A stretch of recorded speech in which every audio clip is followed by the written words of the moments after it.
আজকে কয়েকদিন ধরে ব্যক্তিগত যোগাযোগ মাধ্যম সহ আরও অন্যান্য মাধ্যমে একটি বিষয় ব্যাপকভাবে ভাইরাল করা হয়েছে। বিষয়টি ছিল খুবই ছোট এবং একটি অনাকাঙ্ক্ষিত বিষয়, যা আবার আজ থেকে প্রায় ৩-৪ বছর আগেকার ঘটনা। যেই ঘটনার কারণে যিনি কথাটি বলেছিলেন অর্থাৎ আমির হামজা যেভাবেই হোক সেটি তিনি ভুল বুঝতে পেরে তখনই সে বিষয়টির ব্যাপারে উনি দুঃখ প্রকাশ করেছেন, ক্ষমা চেয়েছেন। সেটা ৩ বছর আগেকার ঘটনা। সেই ঘটনাকে এখন নির্বাচনের মাঠে নিয়ে আসার কি উদ্দেশ্য হতে পারে, এটা যে কোনো সচেতন মানুষ হিসাবে আমরা বুঝতে পারি। আমাদের বক্তব্য পরিষ্কার, নির্বাচনের মাঠে যদি সবাইকে লেভেল প্লেইং ফিল্ড রক্ষা করে খেলতে হয়, তাহলে এই জাতীয় অত্যন্ত নোংরা মনের কাজকামগুলো পরিহার করতে হবে।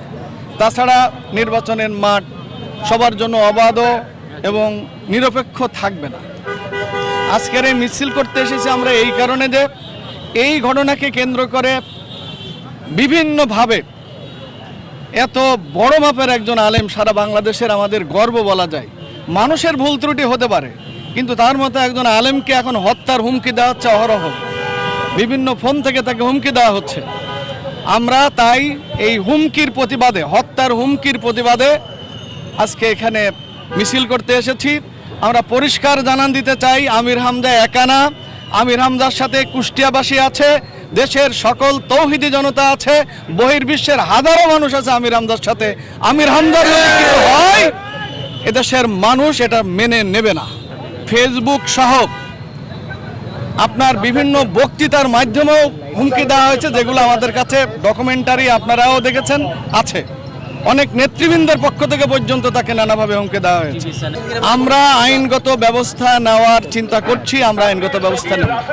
আমরা অবশ্যই মনে করি যে নির্বাচনের এই পরিবেশ নিয়ে শঙ্কা আছে। আমরা খেয়াল করছি, দুঃখজনকভাবে হলো সত্য যে শীর্ষ নেতৃবৃন্দের পক্ষ থেকেও এই উস্কানিকে সমর্থন করে বিবৃতি দেওয়া হচ্ছে, যার কারণে আমরা শঙ্কায় আছি। আমরা আইন শৃঙ্খলা বাহিনীর প্রতি আমরা দৃষ্টি আকর্ষণ করেছি এবং করছি যে তারা যেন বিষয়টি সতর্ক দৃষ্টি রাখে এবং দ্রুত ব্যবস্থা নেয়। আমির হামজা একজন বিশ্ববরণ্য আলেম, দেশবরণ্য একজন আলেম। তার মতো একজন সম্মানিত ব্যক্তিকে বিভিন্নভাবে অনলাইন এবং ফোনের মাধ্যমে বিভিন্নভাবে তার চরিত্র হনন করা হচ্ছে এবং তাকে হত্যার হুমকি দেওয়া হয়েছে। এজন্য আমাদের সদর উপজেলা আজকের এই আয়োজন করেছে এই হত্যার হুমকির প্রতিবাদে আজকের এই বিক্ষোভ সমাবেশ। আমরা চাই যে কোনোভাবেই আগামী যেই জাতীয় নির্বাচন এই ঠুনকো কোনো বিষয় সামনে নিয়ে এসে এই নির্বাচনকে বাধাগ্রস্ত করা না হয়, এমন কোনো পরিবেশ তৈরি যেন না হয়।